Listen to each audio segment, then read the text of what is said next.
Hey guys, Xaryu here, and today I have some Roastmaster gameplay for you guys on my push to Gladiator, so let's jump right into it. Right away I'm playing Boomkin, Subrogue, Holy Paladin. We're also playing a lot with the Resto Shaman. We do about the same, maybe even, sometimes even a little better with the Pally, which is interesting. I think it's just the Paladin Alex we're playing with is very good. Right away I want to talk about my opener. We are fighting a Demonology Warlock and a Holy DK and a Resto Druid. I've been doing an interesting opener on Roastmaster that my Boomkin told me to do, which is I mark for death Kidney the healer and open on a DPS.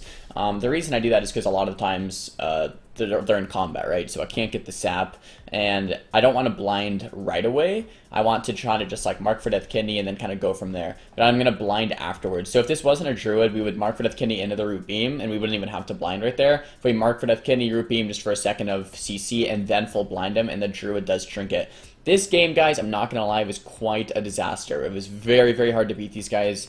We actually lost a game yesterday, won a game yesterday, so let's go over it. I kind of am always looking at win condition, right? Just like I talked about in the video yesterday, always looking at that win condition, and I smile because of that intro yesterday. I thought that was just hilarious. Hope you guys enjoyed the video yesterday. But look, the Ironbark just came out on the Death Knight, the Druid has no Trinket, the Warlock is Orc Relentless, and the DK still has a lot of defensive. So going on in my mind right now is, okay, we want to do a Druid swap. That's pretty much the only way we're going to actually win this game. See that Thalkiel's Consumption being cast, go ahead and step kick it.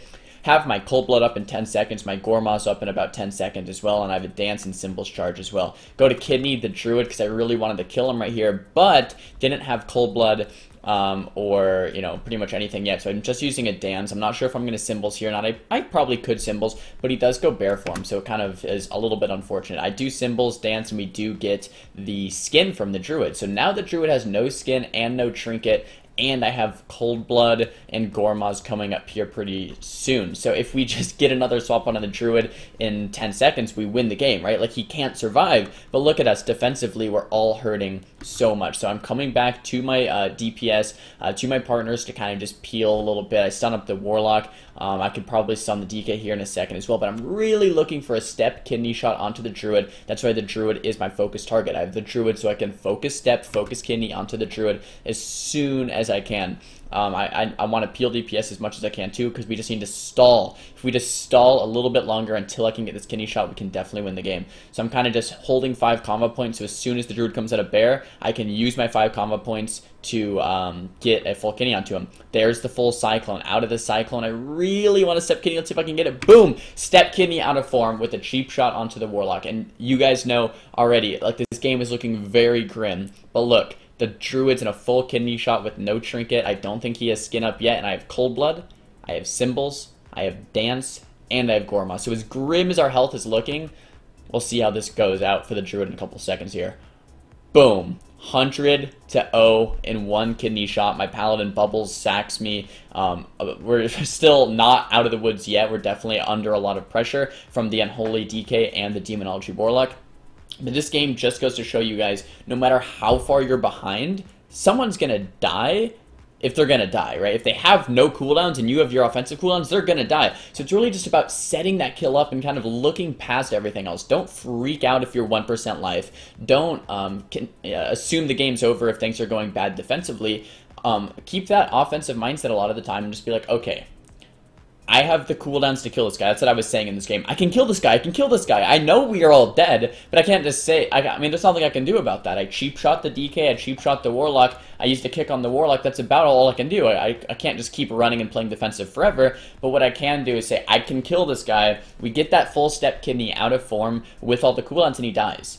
And I guess another thing that I want to briefly touch on is, guys, when you're fighting someone that you might think is really good or really, you know, OP or whatever, a comp that's OP, keep in mind, these guys are playing the same classes that you are, you know, that you can choose to play as well. They're not gods. They're not doing something that is impossible. These guys are human. Any pro player, any player that you fight can die if you just set the kill up right? They have the same toolkit as you. They have the same abilities you have. They have the same everything you have. So if you kidney shot a shaman with no Earth Shield and no Trinket, he's going to die whether it's some 1800 shaman or whether it's Sea-Doo, right? So when you're fighting these players, don't get nervous. Don't get you know, scared, or don't think they're just gods or they're never going to die. It doesn't matter who they are. It's a shaman without Trinket, without Earthshield. This is Kolohotz. He's an amazing player. But look, he's out of form with no skin and no Trinket.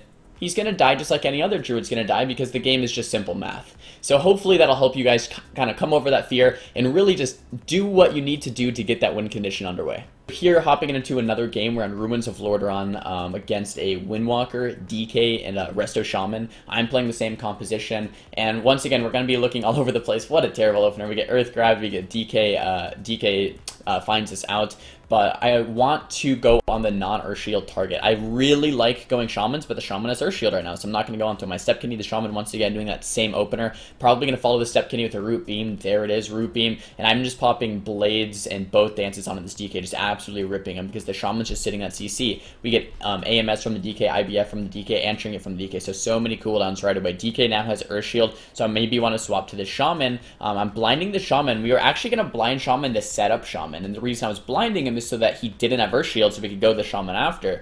But the Shaman swaps Earthshield to himself in the blind. So since the Shaman now has Earthshield, the target becomes the DK again, right? So the blind was kind of like to keep him without Earthshield. Since I blinded him with Earthshield, we're going to still go on the DK. Shaman decides to Trinket that. My Pally is playing Repentance, so we're seeing if we can get any CC off of that. The full Hajj comes out onto the Shaman into the full Repentance. The DK's 11% health here. Let's see if we can finish him off. I Gormaz him, trying to get an Eviscerate off, and the offensive op comes out, and he does go down. So really quick game here, guys, but it's kind of the decision-making with Earthshield. Who has Earthshield? Who doesn't? Trying to get the, our opener with the Mark Videv Kidney into the beam, into the blind, trying to get a long CC chain going, and then really just play off of who has Earthshield and who's the most vulnerable target at that time. And that's kind of what we've been doing, and hopefully we can keep the strategy going until Roastmasterx gets Gladiator. Huge shoutouts to Alex, the Paladin, and to Shifter for playing this with me. I've been having such a good time. We hit about 2,600 MMR yesterday. Actually, a little bit higher, maybe 2,650 or so. And I think Gladiator right now is about 25, so I'm probably going to go for 2,600 on the Rogue. The current rating on the Rogue, if anyone is curious, is about 2520 or 2530, I think. So getting closer to the Gladiator level. Really excited to try to push Glad on my Rogue for the first time. Let's hop into a third match. Okay, so here we are on the Grand Arena now, fighting a Ret, Mistweaver, and a Hunter. You know, it's interesting because a lot of people were saying Hunters weren't that good for, a pretty long time, but yesterday I was fighting a lot of Hunter Rets and a lot of Hunter Ferals, so I think it's an okay composition right now. It might not be like the best composition ever, but I think it's okay. Right away, pretty bad opener. So I blind the Monk. And the reason I did this is because the Mark Videv Kidney just gets the Monk Human Trinket, which would have been okay too, I guess. But I start off this CC with a blind, but he actually does bop it before I can open up onto the Ret. So a little unfortunate as far as timing goes here. If I would have stunned the Ret a little bit sooner, he wouldn't have been able to get the bop, or at least he would have had to Trinket and then bop. So definitely not the best timing. I do step kick the Monk. We do get Pet Sacrifice onto the Paladin, vanish over here onto the Monk, full Kidney onto the Monk, and we do get Sank. So not much has happened yet, but we get Sank out of the way, we get Bop out of the way, so now stuff can start happening. However, they're all human and they all have Trinkets. So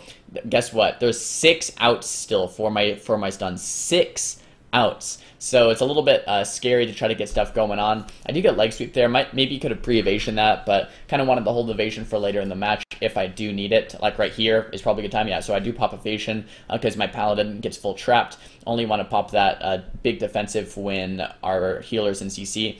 Boomkin gets very low. I think the Paladin does sack there. I get a Step Kidney onto the healer, the Paladin trinkets, and the Monk trinkets. Now I'm doing a bomb swap onto the Pally since he has no trinket, going with that triple cheap shot. Paladin gets very low. He does get cocooned, though, right at the end of that smoke bomb. So looks like the Pally's going to be fine. I could do a little go onto the Hunter here. That's what I decided to do. And I'm not really going Hunter right here, guys, to kill him. I'm going Hunter just to control him, right? Just to annoy him, just to stun him a couple times, get him nice and slow, get a little bit of damage on him so the Monk has to heal him.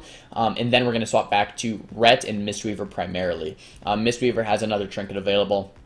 Paladin, I believe, still has human trinket as well. Let's see what we can do here. Full kidney onto the healer, and I stun the Paladin as well. Paladin human trinkets and sanks his Mistweaver out of the kidney shot, right? So that's another double out. So the Paladin now has no more trinkets, and the Mistweaver I think might have one trinket now. Gladius lies a little bit when it comes to humans and trinkets because it has a hard time tracking both. Just so you guys are aware, you're like, Mistweaver does have a trinket, but you know it's a little iffy when it comes to humans and trinkets. But we still need to force this Paladin's bubble if we do want to go onto him. I get a vanish at very low HP. I'm trying to avoid this flare, but I do notice the monk hasn't healed in quite some time. He paralyzes the paladin, and I also know paralyze is like sheep. I don't think it gets you into combat, right? So when you sheep someone on a mage, it doesn't put you in combat. When you paralyze someone on a monk, it doesn't put you into combat. And I actually have a combat indicator add-on that I just got recently, and I noticed that right here, he drops out of combat because that paralyze never put him in combat, and before that he was ranging. So I'm spamming my focus sap, get that full sap onto the Mistweaver, and open up onto the Pally with that full kidney shot. Big damage onto the Pally. Let's see what we can get here. And it looks like we can force Bubble. We also forced Ashbringer as well. Get that full Hajj onto the Monk's Trinket on that Repentance. We get the Repentance into the full Hajj, into the full Beam, into the full Blind, and then the Pally goes down. So really nice CC chain there. Started off with a Sap mid-game, which was pretty awesome. And we just take the Pally down through Bubble. Not the greatest of openers, not the greatest of games overall, but you know, you can really turn things around when you get just one nice long CC chain going. And with this Pally Repentance, Pally Hajj, Blind, Beam, Kidney, there's just so much CC you can do. Here was this game, guys. Like I said, we got to like 26, almost 2,700 MMR yesterday, so I'm definitely going to be going for that Gladiator on Roastmasterx. Hopefully we get it. If not, it'll be okay too. This is like my first real season of doing 3v3 on my Rogue, so wish me luck, boys. Make sure to thumbs the video up if you liked it. Thumbs it down if you didn't. Talk to me in the comments about what you guys want to see for next time. And don't forget to subscribe. I'll see you guys next time. Peace!